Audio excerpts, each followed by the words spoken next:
In the first half of the season, everyone had all sorts to say about Kylian Mbappe, and honestly, we can't blame them for that because he was pretty awful. He failed to score in his first 3 La Liga games, was caught offside a record 8 times in his first Clásico, topped La Liga for big chances missed, and also missed huge penalties against Liverpool and Athletic Club.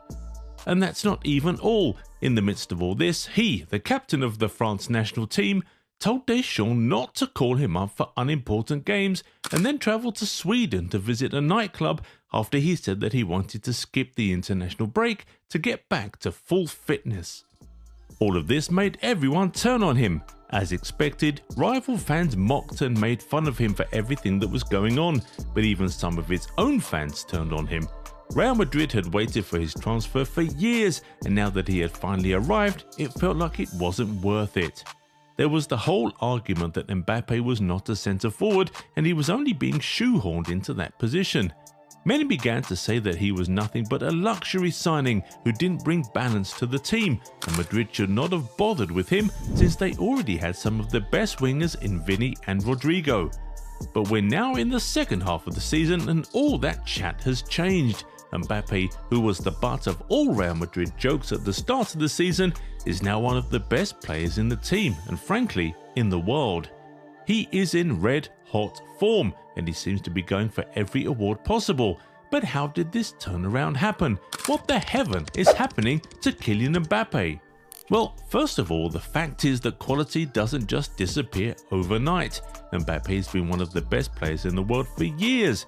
He's done it on the biggest of stages, including the World Cup final. He's broken several records and won several more awards. This guy is generational, an anomaly, and he wasn't just going to forget how to play football overnight.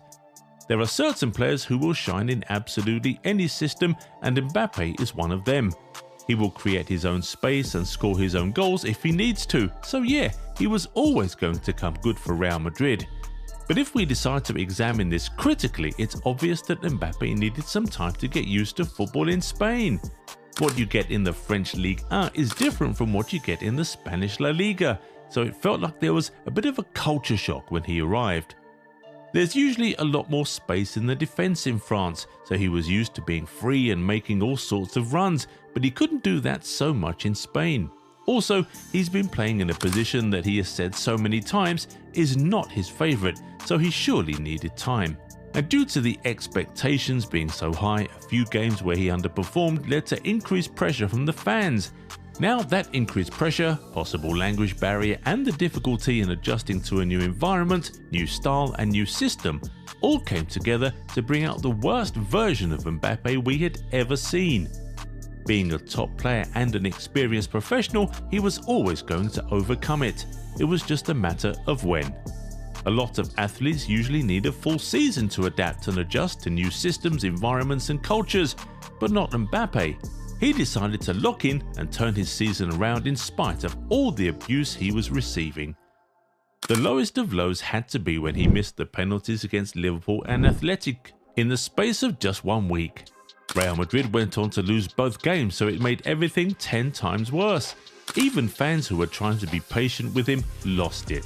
As far as they were concerned, he was ruining the team. Many were calling for Ancelotti to relegate him to the bench.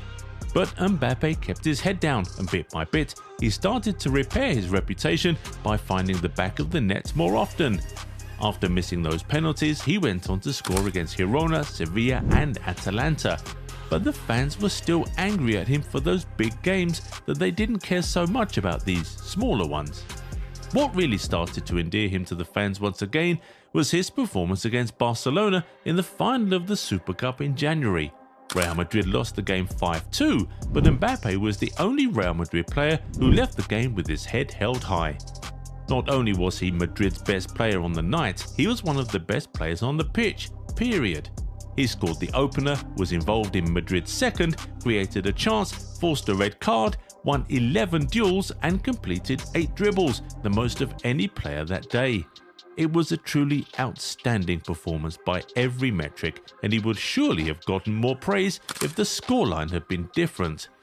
But Kylian didn't rest on his laurels. He got back to the grind immediately, scoring 6 goals in his next 3 games across all competitions, including a hat-trick against Valladolid, his first in Real Madrid colours.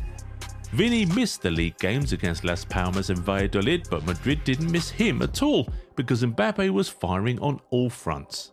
From being labelled one of the worst signings of the summer only a couple of months back, Mbappe is actively in the running for the Pichichi, second only to Robert Lewandowski. In his first 30 games for Real Madrid, Mbappe scored 21 goals. He also became the first Real Madrid player to score 15 goals in his first 19 La Liga games since Cristiano Ronaldo. Not bad at all. With Real Madrid sitting at the top of La Liga in the quarter-finals of the Copa del Rey and almost guaranteed a place in the playoff rounds of the Champions League, this could still go on to be a great season for the club and for Mbappe. If they end up winning even just 2 of those trophies and Mbappe finishes as La Liga and maybe the Champions League top scorer, he would definitely be in the conversation for the Ballon d'Or, especially with how he's playing now. After the poor start he had, many people wrote him off, but here's the thing, you just never write off a player like Mbappe. They might be down, but never for too long. Anyway, how do you guys think the season will end for Mbappe? Will he win the Pichichi, European Golden Shoe perhaps? Will he win his first ever Champions League and Ballon d'Or this season? What do you guys think? Tell us in the comments. And we'll catch you in the next one. Bye bye.